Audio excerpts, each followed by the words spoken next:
नमस्कार दोस्तों। आदिकाल के इस सीरीज़ में मैं अगली वीडियो लेकर आ गई हूँ। इससे पहले हमने अपभ्रंश की रचनाएं और अन्य रचनाओं के बारे में हमने पढ़ा था, जैनाचार्य आदि के बारे में। अब हम जो है नाथ मत जो है, इससे पहले हमने सिद्ध पढ़ा था और अब हम नाथ मत पढ़ रहे हैं। माफ़ कीजिएगा, हाँ। तो अब हम नाथ मत और साहित्य को पढ़ने जा रहे हैं। तो शुरू करते हैं अपने इस वीडियो को। आचार्य हजारी प्रसाद द्विवेदी के अनुसार नाथ पंथ या नाथ संप्रदाय के सिद्ध मत, सिद्ध मार्ग, योग संप्रदाय, अवधूत मत एवं अवधूत संप्रदाय नाम भी प्रसिद्ध हैं। तो ये जो रचना है कबीर नामक उनकी जो पुस्तक है आचार्य हजारी प्रसाद द्विवेदी की, उससे ली गई है। और आचार्य शुक्ल के अनुसार गोरखनाथ के नाथ पंथ का मूल भी बौद्धों की यही वज्रयान शाखा है। 84 सिद्धों में गोरखनाथ अर्थात गोरक्षपा भी गिन लिए गए हैं, पर यह स्पष्ट है कि उन्होंने अपना मार्ग अलग कर लिया। तो ये जो कथन है आचार्य शुक्ल का, ये कई बार प्रश्न में आ चुका है, तो आप इसको देख लीजिएगा। अब नवनाथ, दोस्तों मैंने आपको पहले बताया था कि 84 सिद्ध होते हैं और अब यहाँ पर हम ये नवनाथ की बात हम करते हैं, ठीक है। तो नवनाथ में यहाँ देखेंगे हम गोरक्ष सिद्धांत के अनुसार कौन कौन से हैं। नागार्जुन, जड़ भरत, हरिश्चंद्र, सत्यनाथ, भीमनाथ, गोरक्षनाथ, चरपटनाथ, जलंधरनाथ और मलयार्जुन। ये किसके अनुसार है? ये गोरक्ष सिद्धांत के अनुसार है। दूसरा है डॉक्टर राम कुमार वर्मा के अनुसार। तो डॉक्टर राम कुमार वर्मा के अनुसार है आदिनाथ, मत्स्येंद्रनाथ, गोरखनाथ, गाहिणीनाथ, चरपटनाथ, चौरंगीनाथ, ज्वालेंद्रनाथ और भर्तृनाथ, गोपीचंद नाथ, ठीक है। तो ये यहाँ पर हमने देखे कि गोरख सिद्धांत के अनुसार कौन से नवनाथ हैं और डॉक्टर राम कुमार वर्मा के अनुसार कौन से नवनाथ हैं। अब आदिनाथ को बाद के संतों ने शिव माना है, ठीक है। और मत्स्येंद्रनाथ का वास्तविक नाम विष्णु शर्मा माना गया है। इनकी संस्कृत रचना काल ज्ञान निर्णय का संपादन प्रबोध चंद्र बागची ने किया है। तो यहाँ एक प्रश्न बन सकता है कि प्रबोध चंद्र बागची ने किस रचना का संपादन किया है? तो ये है संस्कृत रचना काल ज्ञान निर्णय के नाम से इन्होंने ये किया है। और ये किसकी रचना है? मत्स्येंद्रनाथ की। और इसका वास्तविक नाम विष्णु शर्मा माना गया है। अब हम गोरखनाथ के विषय में पढ़ेंगे दोस्तों। गोरखनाथ मत्स्येंद्रनाथ के शिष्य थे, ठीक है। गोरखनाथ कौन थे? मत्स्येंद्रनाथ के शिष्य। और इनके समय को लेकर के विवाद होता है कई बार कि इनका समय क्या है। तो राहुल सांकृत्यायन ने इनका समय 845 ईस्वी माना है, ठीक। और हजारी प्रसाद द्विवेदी इसका 9वीं शती मानते हैं। पीताम्बर दत्त बड़ौतवाल 11वीं शती मानते हैं। रामचंद्र शुक्ल और राम कुमार वर्मा 13वीं शती मानते हैं। तो ये किसके बारे में हम बात करें? गोरखनाथ के बारे में। और इनके गुरु कौन थे? तो गोरखनाथ के गुरु मत्स्येंद्रनाथ थे, ठीक है। मिश्रबंधु ने इन्हें हिंदी का प्रथम गद्य लेखक कहा है। तो ये महत्वपूर्ण है कि हिंदी का प्रथम गद्य लेखक मिश्रबंधु ने किसे माना है? गोरखनाथ को। डॉक्टर पीताम्बर दत्त बड़ौतवाल ने गोरखनाथ के 14 ग्रंथों को प्रमाणिक मानकर गोरखवाणी के नाम से संग्रहित किया है, संपादन किया है इसका। तो ये 14 ग्रंथ निम्नलिखित हैं: शब्द, पद, शिष्य दर्शन, प्राण संकली, नरवैबोध, 15 तिथि, सप्तवार, मच्छिंदर गोरखबोध, रोमावली, ज्ञान तिलक। दोस्तों कई बार इससे प्रश्न बने हैं, इसलिए आप इसको विशेष रूप से ध्यान में रखेंगे। अब इसके आगे हम बढ़ते हैं। तो आत्मबोध, अभय मात्रा योग और ये ज्ञान चौतीसा और पंचमात्रा, ये 14 ग्रंथ है जिसको मिला करके गोरखवाणी का संपादन किया है किसने? पीताम्बर दत्त बड़ौतवाल ने। इनके संस्कृत भाषा में लिखे ग्रंथ हैं। अब हम किन की बात कर रहे हैं? अभी भी हम गोरखनाथ की बात करें कि ये इनकी जो संस्कृत भाषा की रचनाएं हैं: सिद्ध सिद्धांत पद्धति, विवेक मार्तंड, ठीक है। सिद्ध सिद्धांत पद्धति, विवेक मार्तंड, शक्ति संगम तंत्र, निरंजन पुराण, वैराट पुराण, गोरक्ष शतक। गोरक्ष शतक को लेकर कई बार प्रश्न उठ चुके हैं और प्रश्न आए हैं। और सिद्ध सिद्धांत पद्धति का भी प्रश्न देखने में मिलता है। योग सिद्धांत पद्धति, योग चिंतामणि, योग चिंतामणि भी बहुत बार पूछा गया है। आचार्य हजारी प्रसाद द्विवेदी के अनुसार शंकराचार्य के बाद इतना प्रभावशाली और इतना महिमान्वित भारतवर्ष में दूसरा नहीं हुआ। भारतवर्ष के कोने कोने में उनके अनुयायी आज भी पाए जाते हैं। महत्वपूर्ण है दोस्तों। भक्ति आंदोलन के पूर्व सबसे शक्तिशाली धार्मिक आंदोलन गोरखनाथ का भक्ति मार्ग ही था। गोरखनाथ अपने युग के सबसे बड़े नेता थे। अब अन्य उल्लेख बिंदु को देख लेते हैं कि चौरंगीनाथ के विषय में, कि ये गोरखनाथ के शिष्य थे। देखिए, चौरंगीनाथ गोरखनाथ के शिष्य थे और गोरखनाथ मत्स्येंद्रनाथ के शिष्य थे। भक्तों में ये पूरन भगत के नाम से प्रसिद्ध थे। तो ये भी प्रश्न कई बार देखा गया कि पूरन भगत के नाम से कौन प्रसिद्ध थे, तो चौरंगीनाथ। इन नाथों को इन तमाम नामों से भी जाना जाता है। अब नाथ है, उनके नाम किस नाम से वो जाने जाते हैं उसके विषय में यहाँ पर है कि मत्स्येंद्रनाथ जो है, इनको मीननाथ, मच्छेंद्रनाथ और मीननाथ, मच्छेंद्रनाथ चौथे बोधिसत्व अवलोकितेश्वर के नाम से भी जाने जाते हैं। तो ये कौन? मत्स्येंद्रनाथ। ठीक। अब जलंधरनाथ बालनाथ के नाम से जाने जाते हैं। ये बहुत महत्वपूर्ण, ये भी कई बार आ चुका है। नागार्जुन जो है रासायनी नाम से जाने जाते हैं और चौरंगीनाथ जो है पूरन भगत नाम से भी हमने पहले देखा है। नागार्जुन, गोरखनाथ, चरपट और जलंधरनाथ का नाम, ये इनके जो ये नाम है, ये नाथ और सिद्ध दोनों में ही गिने जाते हैं। तो कौन कौन से हैं एक बार और देखेंगे। नागार्जुन, गोरखनाथ, चरपट और जलंधर। नागार्जुन, गोरख, चरपट, जलंधर नाथ और सिद्ध दोनों में ही गिने जाते हैं। ठीक। अब आगे हम देखेंगे दोस्तों कि सिद्धों का प्रभाव भारत के पूर्वी भागों में अधिक रहा, तो नाथों का पश्चिम भाग यानी राजपूताना, पंजाब में। जैनों ने अपना अधिकांश काव्य राजस्थान, गुजरात और दक्षिण में लिखा। जैन मत संबंधी रचनाएं दो तरह की हैं। प्रायः दोहा में रचित मुक्तक काव्य में सिद्धों नाथों की तरह अंतःसाधना, धर्म संबत व्यवहार व आचरण, उपदेश, नीति आदि का मंडन और कर्मकांड, वर्णन, व्यवस्था आदि का खंडन, पौराणिक जैन साधकों की प्रेरणादायी जीवन कथा या लोक प्रचलित हिंदू कथाओं को आधार बनाकर जैन मत का प्रचार करने के लिए चरित काव्य आदि लिखे गए। स्वयंभू, पुष्पदंत, धनपाल, जिनदत्त सूरि, हेमचंद्र, सोमप्रभ सूरि, जैनाचार्य, मेरुतुंग आदि जैन कवि हैं। तो प्रमुख जैन कवि में कौन कौन से हैं ये देख लीजिएगा कि स्वयंभू, पुष्पदंत, धनपाल, जिनदत्त सूरि, हेमचंद्र, सोमप्रभ सूरि और जैनाचार्य, मेरुतुंग। जैन साहित्य में रास काव्य परंपरा प्रसिद्ध रही। उससे संबंधित मुख्य तथ्य इस प्रकार है। प्राचीनतम ग्रंथ, ये किसका हम बात करें? जैन साहित्य का। तो जैन साहित्य का प्राचीनतम ग्रंथ जो है रिपुदारण रास, जो कि संस्कृत भाषा में है, और डॉक्टर ओझा ने इसे 1905 ईस्वी का माना है। और अपभ्रंश में प्रथम उपदेश रसायन है। हिंदी में प्रथम भारतेश्वर बाहुबली रास है। तो ये रचना, ये प्रश्न भी बहुत बार आ चुका है कि हिंदी में प्रथम रचना भारतेश्वर बाहुबली रास, ये किसका है? ये शालिभद्र सूरि की रचना है। प्रथम धर्मेत्तर रास है संदेश रासक। हिंदी का प्रथम ऐतिहासिक रास है पंच पांडव चरित रास, शालिभद्र सूरि जो है द्वितीय का है। अब आगे हम बढ़ जाते हैं दोस्तों। शालिभद्र सूरि, अब इनके बारे में जानेंगे। शालिभद्र सूरि के बुद्धि रास का संग्रह उनके शिष्य शिवी ने किया था। शालिभद्र सूरि का प्रसिद्ध ग्रंथ भारतेश्वर बाहुबली रास 1184, ये हिंदी की प्रथम रचना भी मानी जाती है। हाँ ठीक है। अब इसमें क्या है? 205 छंदों में रचित खंड काव्य है और इसका संपादन मुनि जिन विजय ने किया है। मुनि जिन विजय ने किसका संपादन किया है? इनकी रचना का। अब इस 205 छंदों में रचित यह काव्य है। कौन सा? भारतेश्वर बाहुबली रास। अब देवसेन के बारे में पढ़ लेते हैं। देवसेन का प्रसिद्ध ग्रंथ जो है श्रावकाचार, बहुत महत्वपूर्ण दोस्तों, बहुत बार आ चुका है। श्रावकाचार में 250 दोहों में श्रावक धर्म का वर्णन है। गृहस्थ जीवन धर्म उस वर्णन का केंद्र है। इसका नय चक्र यानी लघु नय चक्र भी प्रसिद्ध ग्रंथ है। वृहद नय चक्र मूलतः दोहा बंद में था, किंतु बाद में शुभंकर के कहने से माइल्य धवल ने इसे गाथा बंद में कर दिया था। देवसेन ने अपने ग्रंथ दर्शन सार में, महत्वपूर्ण है, जैन धर्म के अनेक संघों की उत्पत्ति लिखी, उसे जैन भाष्य नाम दिया।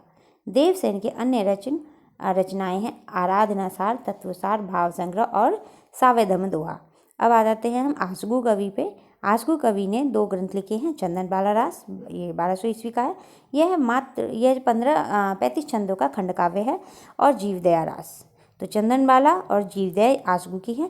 विजय सेन सूरी, उनका जो प्रसिद्ध ग्रंथ है रेवंत गिरिरास है, जो 1231 ईस्वी का है। 1231 ईस्वी का है दोस्तों। और इसमें जैन तीर्थ रेवंत गिरी और तीर्थंकर नेमिनाथ की प्रतिमा का महत्व वर्णन है। ठीक है। रेवंत गिरिराज किसकी है? विजय सेन सूरी की है। यह महत्व ऐतिहासिक और पौराणिक इतिवृत्त तथा प्राकृतिक सौंदर्य के आधार पर वर्णित किया है। रेवंत गिरिराज की तरह कवि पल्हण कृत आबूरास में प्रसिद्ध जैन तीर्थ आबू मंदिर का वर्णन मिलता है। महत्वपूर्ण है। आबूरास के भी कई बार प्रश्न में आ गया है। विनय चंद्र सूरी कृत नेमिनाथ चौपई छंद में 12 मासा वर्णन का आरंभ माना जाता है। तो ये कई बार पूछा गया कि 12 मासा का आरंभ कहाँ से माना जाता है, तो ये नेमिनाथ चौपई से माना जाता है और इसके रचनाकार विनय चंद्र सूरी है। अन्य रास काव्य एवं कवि, तो अन्य रास काव्य एवं कवि में स्थूली भद्र रास है, नेमिनाथ रास है, जिन धर्म सूरी है और मुनि सुमति गुण है। मुनि सुमति गण है। ठीक है। अब आगे हम देख लेते हैं। गय कुमार रास है 14वीं शती का, जिनके रचनाकार दलहन है। पुराण सार चंद्रमुनि, योग सार योग चंद्रमुनि। श्रावकाचार एवं भारतेश्वर बाहुबली रास की तुलना में चंदन बाला रास, स्थूलिभद्र रास, रेवंत गिरी रास एवं नेमिनाथ रास की भाषा प्राकृत की रूढ़ियों यानी अपभ्रंश के प्रभाव में बहुत कुछ मुक्त है। फागु रास, जैन कवियों ने फागु काव्य लिखे हैं। फागु बसंत ऋतु, होली आदि के अवसर पर गाया जाने वाला मादक गीत होता है। सर्वाधिक प्राचीन फागु ग्रंथ जिन दत्त सूरी को माना जाता है। इसमें 25 छंद है और स्थूलिभद्र फागु को इस काव्य परंपरा का सर्वाधिक युवा ग्रंथ माना गया है। विरह देसावरी फागु व श्री नेमिनाथ फागु जो है इस परंपरा के अन्य चर्चित ग्रंथ है। बसंत विलास फागु धर्मेतर फागु ग्रंथ है। अब रासो काव्य पे हम आ जाते हैं दोस्तों कि रासो काव्य 2 रूप में मिलता है, प्रबंध एवं वीर गीत जिसे बैलेड्स, और प्रबंध का सर्वप्रथम ग्रंथ खुमान रासो है और वीर गीत काव्य जो है वीर काव्य परंपरा का सर्वप्रथम ग्रंथ बीसलदेव रासो है। अब आगे हम बढ़ते हैं दोस्तों कि कौन कौन से ये रासो ग्रंथ है, उनके रचनाकार, समय और मुख्य बिंदुओं को हम इसमें पढ़ेंगे। तो चलिए शुरू करते हैं कि पहला जो है खुमान रासो, दलपत विजय इसके रचनाकार है और 9वीं शताब्दी का है। ये प्रबंध काव्य रूप में है और इसके मुख्य बिंदु में है कि चित्तौड़ नरेश खुमान की वीरता का वर्णन इसमें किया है। मेवाड़ के परवर्ती शासकों महाराणा प्रताप सिंह, राज सिंह का वर्णन है इसमें और ये रचना 17वीं शताब्दी के आसपास की है और किंतु बाद में जोड़ा गया है ये। ठीक है। अब इसमें जो है 5000 छंदों का विशाल काव्य ग्रंथ ये है। अब दूसरे में विजयपाल रासो है, ये एक वीर गीत है। नल सिंह भाट, तो इसको आप याद रखें, इसके लिए आप अपने कोडिंग कर सकते हैं दोस्तों कि नल विजय करके अगर आप याद रखेंगे तो माफ़ कीजिएगा, तो नल विजय मानी कि नल विजय से नल सिंह की रचना विजयपाल रासो 11वीं शताब्दी का है और ये वीर गीत है। रचना अनुपलब्ध है। विजयगढ़ के राजा विजयपाल का प्रशस्ति ग्रंथ। अब बीसल देवरासे हैं, तो बीसल देवरासे नरपति का है। तो नरपति कौन है? बीसल देव। ये इससे आप कोडिंग मिला लें। नरपति कौन है? बीसल देव और ये 12वीं शती का है और ये भी वीर गीत है और एक विवाह परक संदेश काव्य जिसमें अजमेर के राजा चौहान बीसल देव तथा यहाँ राजमती के विवाह, वियोग और पुनर्मिलन की कथा है। रासो होते हुए भी यह प्रधानतः श्रृंगारी काव्य है और हिंदी में सर्वप्रथम 12 मासा का वर्णन इसमें मिलता है। किसमें मिलता है? हिंदी में बीसलदेव रासो में। ऊपर हमने जो पढ़ा था वो वहाँ पर रास काव्य में 12 मासा का वर्णन पढ़ा था और यहाँ हमने देखा है कि हिंदी में बीसलदेव रासो में सर्वप्रथम 12 मासा का वर्णन है और बीसलदेव रासो यानी नरपति नरपति का विशल देव रासो, याद ऊपर इससे पहले हमने पढ़ा था विजय पाल रासो, विजय नल्ल, तो विजय नल्ल सिंह, ठीक है। अब आगे आ गया है पृथ्वीराज रासो चंद्रबरदाई का।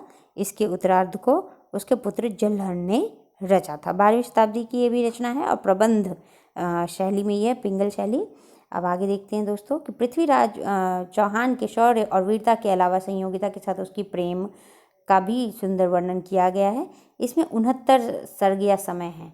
समय को आप या सर्ग को आप अध्याय के रूप में समझ सकते हैं। दोस्तों ये बहुत बार पूछा गया है कि पद्मावती के बारे में पूछा जाता है कि उसमें कितने अध्याय या खंड हैं, और इसके बारे में ही पूछा जाता है, तो इसमें बहुत बार एक डाउट हो जाता है। क्यों होता है? क्योंकि यहाँ पे 69 सर्ग है और 68 प्रकार के छंदों का इसमें प्रयोग हुआ है। मुख्य छंद कवित्त, छप्पय, दूहा, तोमर, त्रोटक, गाहा और आर्या है। और चंद कवि का जो है यहाँ पर छप्पय कवि जो है यहाँ माफ़ कीजिएगा, छप्पय छंद आदि जो है प्रमुख रूप से दिखाया गया है इसमें। और जयचंद्र प्रकाश, ठीक है। अब जयचंद्र प्रकाश जो दोस्तों रचना है ये भट्ट केदार का है और इसका समय सीमा आप यहाँ देख सकते हैं 12वीं शती, वीर गीत प्रबंध। यहाँ 12वीं शती की काफ़ी रचनाएं हैं दोस्तों, तो ये देख करके आप एक बार याद कर लीजिएगा कि कौन सी रचना किसकी है। और देखिए मैंने बताया था कि भी पृथ्वीराज रासो के बारे में कि 69 समय है इसमें, 68 छंद, और जो इसका प्रसिद्ध जो छंद हैं जिनके बारे में कहा जाता है कि चंद कवि को छप्पय छंद के विशेषज्ञ माने जाते थे और कहते थे।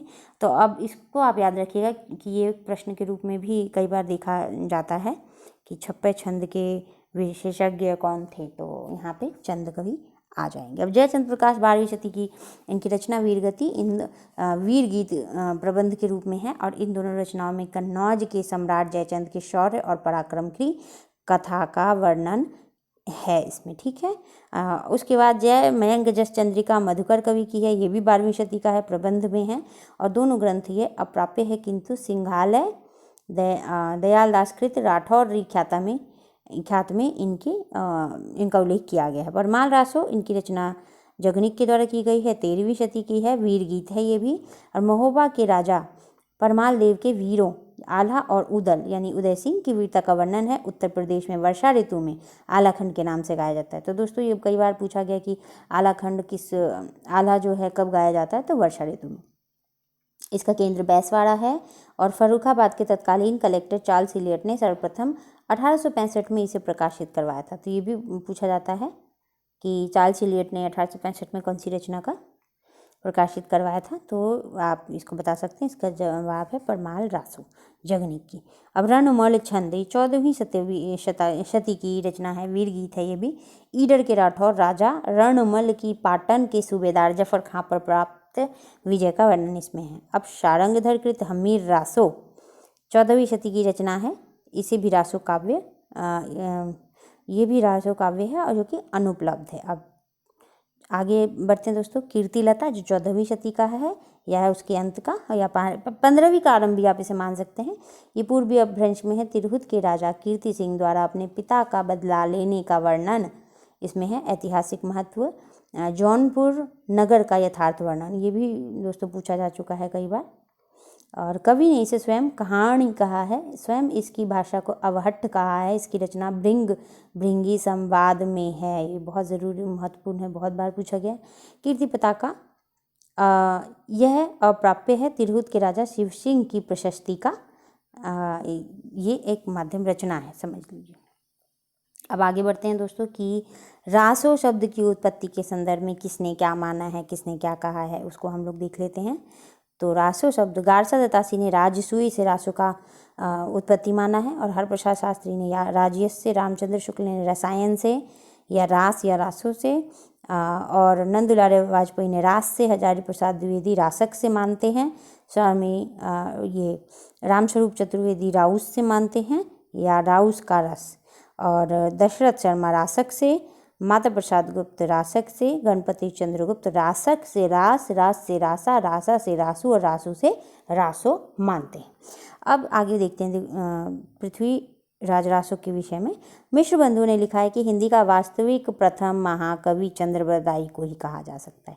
तो ये भी प्रश्न के रूप में दिखाई देता है कि वास्तविक प्रथम महाकवि चंद्रबरदाई को कहा जाता है। हिंदी का वास्तविक प्रथम महाकवि या हिंदी का प्रथम महाकवि तो आप चंद्रबरदाई लिख सकते हैं दोस्तों।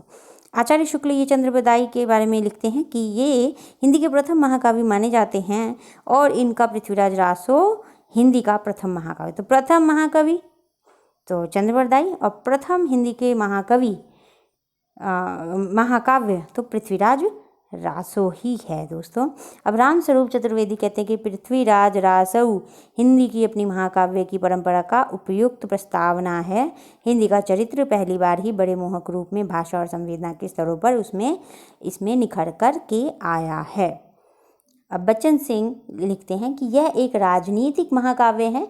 दूसरों शब्दों में राजनीति की महाकाव्यात्मक त्रासदी है, ये पूछा जा चुका है। इसमें रासो काव्य के साथ साथ चरित्र काव्य, कथा काव्य, आख्यायिका आदि के लक्षण भी दृष्टिगोचर होते हैं। इसका सबसे बड़ा सर्ग कन्वज युद्ध है। तो ये पूछा जा सकता है कि पृथ्वीराज रासो का सबसे बड़ा सर्ग कौन सा है, तो कन्वज युद्ध। सर्ग यानी इसको आप अध्याय के रूप में लें और पूरे अध्याय कितने थे इसमें 69 और कितने प्रकार के छंद थे 68 प्रकार के छंद। ठीक है, आप आगे बढ़ जाते हैं कि इस ग्रंथ का मूल कथानक भी माना जाता है।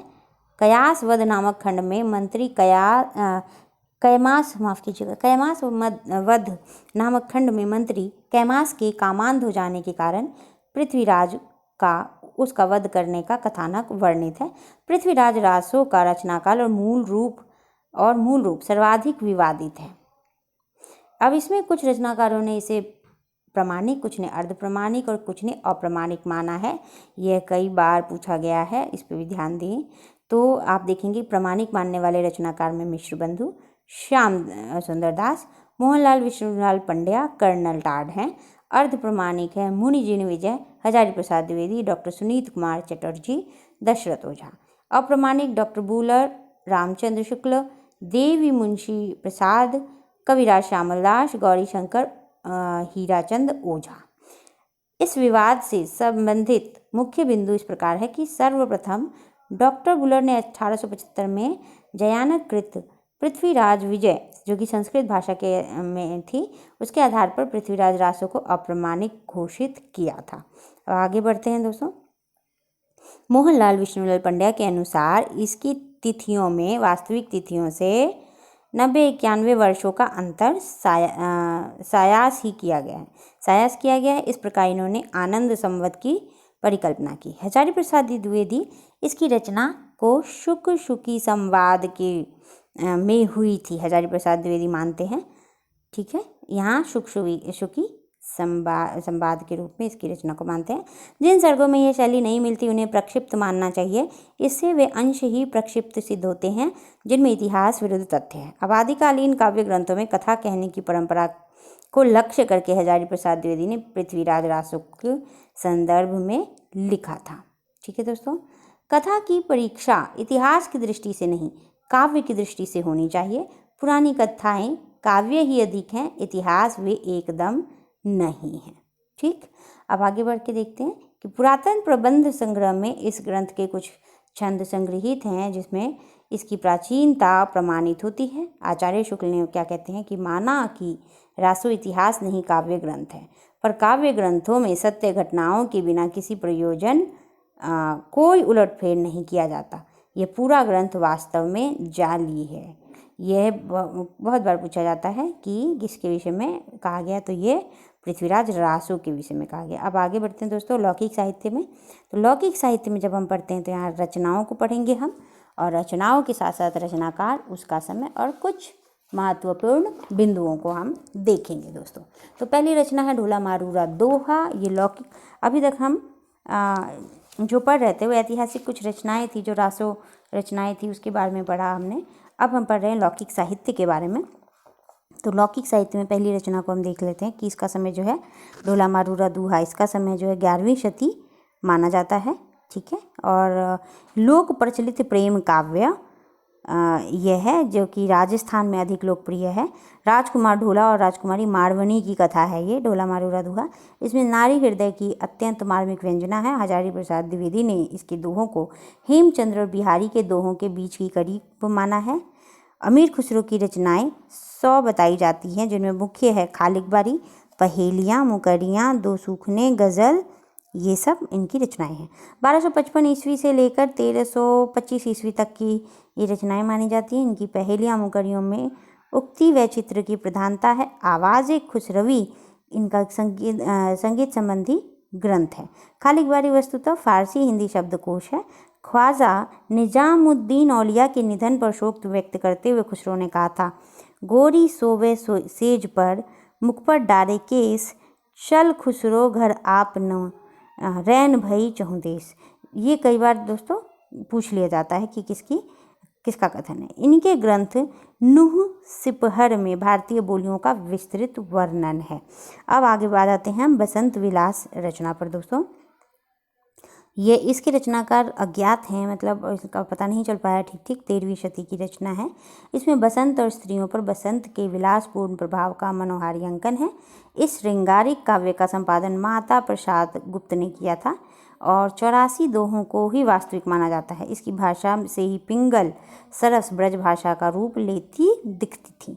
और विद्यापति पदावली 14वीं शताब्दी की रचना है। श्रृंगार परक, भक्ति परक, मुक्तक काव्य और जिसके पदों की मादकता को निराला ने नागिन की लहर कहा है। ये कई बार आता है कि निराला ने किसके पदों की रचना को मादकता को नागिन की लहर कहा है, तो ये विद्यापति पदावली की बात है। राम वृक्ष बेनीपुरी ने विद्यापति की पदावली को जीव और परमात्मा के संबंध का रूपक माना है। तो यहाँ तक हमने देख लिया दोस्तों लौकिक कुछ रचनाएं हैं जिसके बारे में हमने बात किया कि वो कब की हैं और उनके कुछ महत्वपूर्ण बिंदु। अब इसी से संबंधित अन्य तथ्यों को देख लेते हैं कि उपरयुक्त 4 काव्य ग्रंथों में एवं कवियों की भाषा प्रकृति की रूढ़ियों से बहुत कुछ या लगभग मुक्त ही है, जबकि 3 गद्य ग्रंथों की भाषा पर प्राकृतिक की रूढ़ियों का प्रभाव मिलता है। गद्य के तीनों ग्रंथों से आश्रय क्या है? राउलवेल, उक्ति व्यक्ति प्रकरण, वर्ण रत्नाकर। अब ढोला मारूरा दुहा मूलतः दोहे में रचित था, जिसमें 17वीं शती में कुशल राय की कुछ चौपाइयाँ जोड़ी हुई। और अमीर खुसरो के विषय में इनका जो काव्य भाषा का ढांचा अधिकतर सौर सेनी या पुरानी ब्रज भाषा ही है, बहुत काल से चला आता था। अतः जिन पश्चिम प्रदेशों की बोलचाल खड़ी बोली थी उनमें भी जनता के बीच प्रचलित पद्यों, तुकबंदियों आदि की भाषा ब्रज भाषा की ओर झुकी हुई रहती थी। खुसरो को खड़ी बोली हिंदी का प्रथम कवि माना जाता है। तो खड़ी बोली हिंदी का प्रथम कवि अमीर खुसरो। इनका नाम अबुल हसन था, ये याद कर लीजिएगा दोस्तों। इनके गुरु निजामुद्दीन औलिया थे। किनके गुरु थे? निजामुद्दीन औलिया। ये खुसरो की बात हम कर रहे हैं और इनका वास्तविक नाम अबुल हसन था। संगीत में ये कव्वाली, तराना, गायन शैली और सितार के जन्मदाता माने जाते हैं। महत्वपूर्ण बिंदु है। अमीर खुसरो को निम्न उपाधियों से नवाजा गया: तोताए हिंद, कवियों में राजकुमार, अवधि का प्रथम कवि। ये सब जो है अमीर खुसरो को उपाधियां प्राप्त हुई हैं। और किन्होंने दिया? तोताए हिंद अलाउद्दीन खिलजी ने दिया था। कवियों में राजकुमार प्रसिद्ध इतिहासकार डॉक्टर ईश्वरी प्रसाद द्वारा दिया गया। अवधि का प्रथम कवि डॉक्टर राम कुमार वर्मा ने इनको कहा है। अब विद्यापति के विषय में पढ़ते हैं। विद्यापति, इनका समय 1360 से 1450 ईस्वी है। पंडित हरि मिश्र के शिष्य थे। इन्होंने 3 भाषाओं में 14 ग्रंथों की रचना की है। ठीक है, अब इनकी रचनाओं के विषय में विस्तृत जानकारी ले लेते हैं दोस्तों। संस्कृत में इन्होंने शैव सर्वस्व सार, गंगा वाक्यावली, दुर्गा भक्ति तरंगिनी, भू परिक्रमा, दान वाक्यावली, पुरुष परीक्षा, विभाग सार, लिखनावली, गया पत्तलक वर्ण कृत्य और अवहट में कीर्तिलता कीर्ति पताका, मैथिली में पदावली और गोरक्ष विजय नाटक।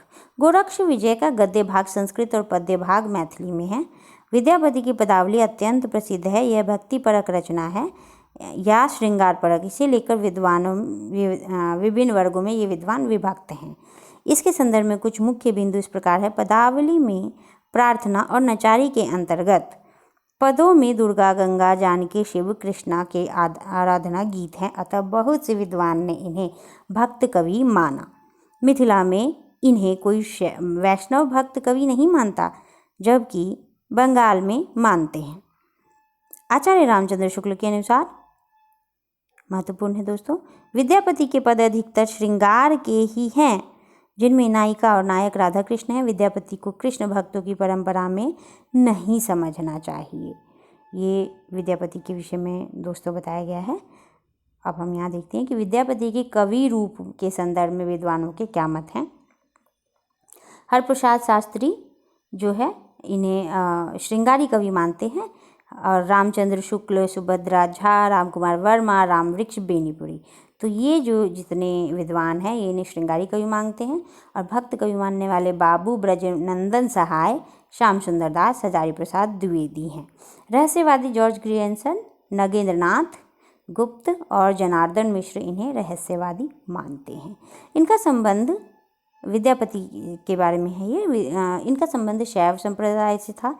हिंदी में इन्हें कृष्ण गीति परंपरा का प्रवर्तक माना जाता है, जबकि हरप्रसाद शास्त्री ने इन्हें पंचदेवोपासक माना है। ये महत्वपूर्ण है कि पंचदेवोपासक विद्यापति को किसने माना है? हरप्रसाद शास्त्री ने। बच्चन सिंह ने इन्हें जातीय कवि कहा, तो ये भी महत्वपूर्ण है कि जातीय विद्यापति को जातीय कवि किसने कहा है? बच्चन सिंह ने कहा है। निराला ने पदावली के पदों को नागिन की लहर कहा है, और हजारी प्रसाद द्विवेदी ने श्रृंगार रस के सिद्ध वाक कवि कहा है विद्यापति को मैथिल कोकिल, अभिनय जयदेव, कवि शेखर, कवि कंठाहार, कवि रंजन, खेलन कवि, दशावधान, पंचानन इत्यादि उपाधियों से इन्हें विभूषित किया गया है। अब विविध में देखते हैं कि पृथ्वी चंद्र की मातृका प्रथमाक्षरा दोहरा को प्रथम बावनी काव्य माना जाता है। डिंगल शब्द का सर्वप्रथम प्रयोग जोधपुर के कवि राजा बांकीदास की कुकवी बत्तीसी, जिसका समय संवत 1817 विक्रम में हुआ है, और चरचरी एवं चांचरी आदिकालीन काव्य रूप है। हरिभद्रसूरी कृत समरायिचकहा में इसका प्राचीनतम उपयोग मिलता है। जगत सुंदरी प्रयोगमाला एक वैदिक ग्रंथ है, इसके रचयिता ज्ञात नहीं है। दोहा चौपाई छंद में भगवद गीता का अनुवाद करने वाले हिंदी के प्रथम कवि भूवाल हैं, जिनका समय 10वीं शती है। अब गद्य साहित्य के विषय में दोस्तों हम पढ़ लेते हैं कि गद्य साहित्य कौन कौन सी रचनाएं दिखाई देती हैं। तो कुवलय माला कहा, ये उद्यतन सूरी की रचना है, 9वीं शती का है। यह आरंभिक उल्लेख्य गद्य ग्रंथ अपनी भाषा के कारण चर्चित है। इसमें कुछ एक स्थानों पर उस समय की सामान्य प्रचलित भाषा का सुंदर रूप मिलता है। राउल वेल रोड कवि की है जो कि 10वीं शती का है। यह शिलांकृत कृति है, कई बार पूछा जाता है शिलांकृत कृति गद्य पद्य मिश्रित चंपू काव्य कौन सी है? तो राउल वेल, इनके रचनी रोड कवि है। रोड इसमें जो है राउल नामक नायिका का नक्षिक वर्णन है। इसमें हिंदी के नक्षिक वर्णन की परंपरा का आरंभ होता है। उक्ति व्यक्ति प्रकरण दामोदर शर्मा की है, 12वीं शती की रचना। बनारस और आसपास के प्रदेशों की संस्कृति और भाषा आदि पर इसके द्वारा प्रकाश डाला गया है। उससे उस युग के काव्य रूप की जानकारी प्राप्त होती है। इस दृष्टि से हजारी प्रसाद द्विवेदी ने इसे अत्यंत महत्वपूर्ण माना है। व्याकरण के अनुकूल व्यवस्थित यह एक व्याकरण शास्त्र है। वर्ण रत्नाकर ज्योतिश्वर ठाकुर 14वीं शती की एक रचना है, जो कि हिंदू दरबार और भारतीय जीवन पद्धति का यथार्थ चित्रण है। मैथिली हिंदी में रचित है ग्रंथ शब्दकोश सा प्रतीत होता है। सुनीत कुमार चटर्जी ने इसका संपादन किया है। अब दोस्तों आदिकाल से संबंधित कुछ महत्वपूर्ण पंक्तियां हैं जिसको हम देखेंगे, जो कि कई बार आपको पूछी जाती हैं बहुत से प्रश्नों के माध्यम से। नेट जेआरएफ या अन्य प्रतियोगी परीक्षाओं में भी पूछ लेते हैं। चलिए शुरू करते हैं इसको। देवसेन, जो जिन शासन भाजियऊ सो भई कहे अड सार, ये देवसेन की है। सरहपा का पंडिय सल सत्य बखाणई देह है बुद्ध बसंत न जाने, नेट 2012 में दोस्तों। और तो भी निलज्जई भणई हूँ पंडिय, देख लीजिए नेट 2015 का है। आगम वेय पुराण ही पाणीयमान वहन्ति। ब्राह्मणे ही मरण जानत ही भेऊ, एवै पढ़ियौ चयो बेऊ। मष्टि पारणी कुश लई पढ़त, धरहि बईसी अग्गी हुणत। ये नेट 2014 का है। जहि मन पवन न संचरई, रवि शशि नाहि पवेश। तहि वत चित्र विषाम करु, सरेह कहिय उवेश। नाद न बिंदु न रवि शशि मंडल, चिय राहु सहाबे मूकल। अब अगली बिंदु है, घोर अंधार चंदमणि जिमि, उज्जो करेई परम महासुह, पशुकणे दुरिय अशेष हरेई। ये सरापा की रचना है दोस्तों। अब आगे देखते हैं हम ये लुइपा की जो पद हैं। का आ तरुवन पंच बिडाल, भाव न हो या भाव न जानई। ये कई बार पूछा गया है ये सब, तो ध्यान रखिएगा इसको। कणपा हालो डोम्बी तो पुच्छमी सद्भावे, सदगुरु पा अपये जाइन पुणु जन औरा। अब स्वयंभू का है, राम कहा सरी एहि सोहंती। पुष्यदंत का है, जिहि दिसी दिसी तिम रई मिली आई, तिहि दिसी दिसी जा रई मिली आई। ये पुष्यदंत का है। और हेमचंद्र पिया संगमई कऊ निदड़ी, और भला हुआ जो मारिया, बहणी म्हारा कुंत। अब्दुल रहमान का देखते हैं कि खड भाषा पुराण च कुराणम कथित मया। ये नेट 2014 में है। संदेश रऊ सवित्यरड, हऊन कहणहम असमत्थ। चरपटनाथ का तांबा तुम्बा ये दुई सांचा, राजा ही तो जोगी ऊंचा। तांबा डूबे तुम्बा रहे, जीवे जोगी राजा मरे। किसका बेटा किसकी बहू, आप सवारत मिलिया सहू। अब आगे देखते हैं गोरखनाथ की पंक्तियाँ। जोई जोई पिंडे सोई सोई ब्रह्मांडे, अवधू मन चंगा तो कठौती में गंगा। दुबध्या मेटी सहज में रह, अभियंतर की त्यागई माया। नाथ बोले अमृत बानी, बरिसैगी कवली भीजे पानी। सोवता अवधू जीवता मुआ, बोलता अवधू पियंजरई सुआ। 9 लख पातरी आगे नाचे, पीछे सहज अखाड़ा। ऐसे मन लो जोगी खेले, तब अंतरी बसे भंडारा। अवधू रहिया हाटे बाटे, रूप बिरछा की छाया। तजिबा काम क्रोध लोभ मोह संसार की माया। अब चंद्र बरदाई का रचनाएं देख लेते हैं दोस्तों। पुस्तक जल्लन हत दय, चली गज्जन नृपकाज। राजनीति पाइये, ज्ञान पाइये सुजानिए। उकति जुगति पाइये, अर्थ घटी बढ़ी उन्मानीय। उक्ति धर्म विशालस्य, राजनीति नवरसम। खट भाषा पुराणम च, कुराणम कथिम मया। मनहु कला शशिभान कला, 1600 बन्निया। बाल बैस ससिता समीप, अमृत रस पन्निया। अब जगनक के देख लेते हैं। 12 बरस लो कुकुर जीवे, बहुत बार आ चुका है दोस्तों ये। अरु 13 लो जिये सियार, बरस 18 छत्री जीवे, आगे जीवन को धिक्कार। यहाँ उन्होंने बताया है जगनिक ने कि 12 बरस तक का जो जीवन है कुत्ते का होता है, और 13 बरस का जो है वो सियार का होता है, और 18 बरस तक क्षत्रिय जीते हैं। इसके आगे जो जीवन है उसको धिकारते हैं जगनिक। अब कुवलय माला में कहा है, क्या कहा है कि तुम्हें याणाह यो राजकुले वृतांत। ढोला मारू रदुआ के पद यहाँ देखिए। सोर थियो दुआ भलो भली मरवण री बात। जोबन छाई धन भली तारा छाई रात। बसंत विलास में है। इन्हीं पर कोयल कूजई, पुंजई युवती मनोर।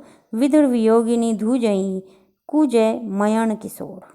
अमीर खुसरो की रचना। यहाँ देखिए आचार्य शुक्ल ने बताया है। यहाँ नीचे खुसरो की कुछ पहेलियाँ, 2 और गीत दिए जाते हैं। एक थाल मोती से भरा, सबके सिर पर औंधा धरा।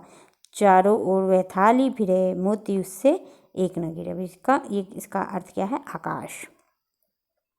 आगे बढ़ते हैं दोस्तों। एक नार ने अचरज किया, सांप मारी पिंजरे में दिया। या इसका अर्थ है दिया बाती।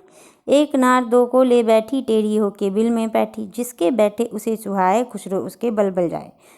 पैजामा इसका अर्थ है अर्ध तो इसका बूझेगा, मुँह देखो तो सूझेगा। दर्पण ऊपर के शब्दों में खड़ी बोली का कितना निखरा हुआ रूप है, अब इनके स्थान पर ब्रज के रूप को देखें। चूक भई कुछ वासो ऐसी, देश छोड़ भयो परदेसी।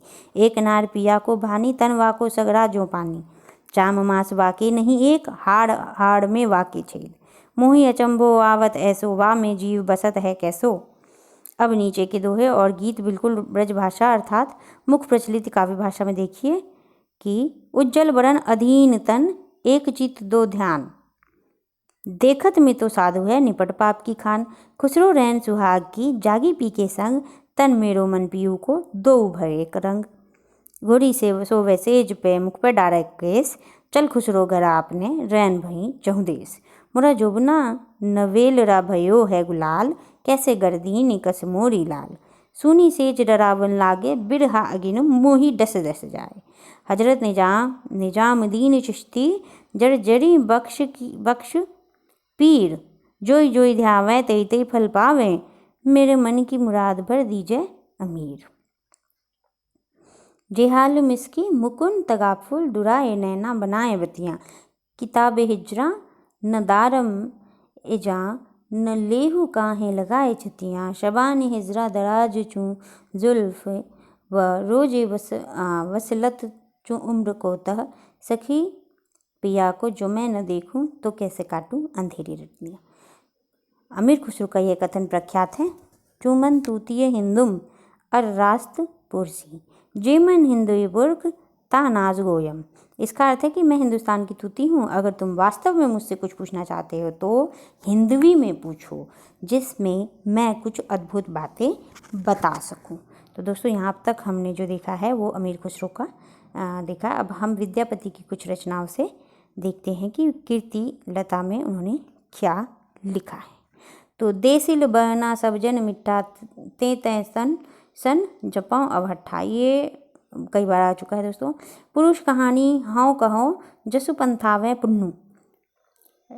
जय सुरसा हो सई मम भाषा, जो जो बुंझी हिसो करही पंसंसा। बालचंद विज्जावहु भाषा, दुह नहीं लग गई दुज्जन हासा। जाति अजाति विवाह, अधम उत्तम का पारक। हिंदू बोले दुरही निकार, छोटो तुरुका भव की मार। विद्यापति पदावली से अब देखते हैं कि खने खने नयन कोन अनुसरई, खने खने बसन धुली तनु भरई। सुधामुख के विहि निर्मल बाला, अपरूप रूप मनोभव मंगल, त्रिभुवन विजयी माला। सरस बसंत समय भल पावली, दक्षिण पवन वह धीर। सपनहु रूप वचन एक भाषीय, मुख से दूरी करूँ चीरे। तो दोस्तों यहाँ तक हमने आज आदिकाल को पूरा कंप्लीट कर लिया है। अब इसके बाद कुछ प्रश्न हैं और हमारी योजना ये है कि हम प्रश्न से पूर्व ये आदिकाल हमने पूरा कर लिया, भक्ति काल को शुरू करेंगे और उसके बाद हम कुछ प्रश्नों को भी बाद में देखेंगे। तो पहले हम आदिकाल, भक्तिकाल, रीतिकाल और आगे जो साहित्यिक आधुनिक काल और उपन्यास कहानी आदि हम इसको देख लेंगे। उसके बाद में हम प्रश्नों को करेंगे। आपको वीडियो कैसा लग रहा है और आप अगला वीडियो कौन से किन विषयों पे आप चाहते हैं कि मान लीजिए हम व्याकरण को भी इसमें उस पर भी हम वीडियो बनाएं या काव्य शास्त्र पर भी, तो आप हमें कमेंट कर सकते हैं। फिर से मिलती हूँ जल्दी ही आपसे एक नए वीडियो के साथ। नमस्कार।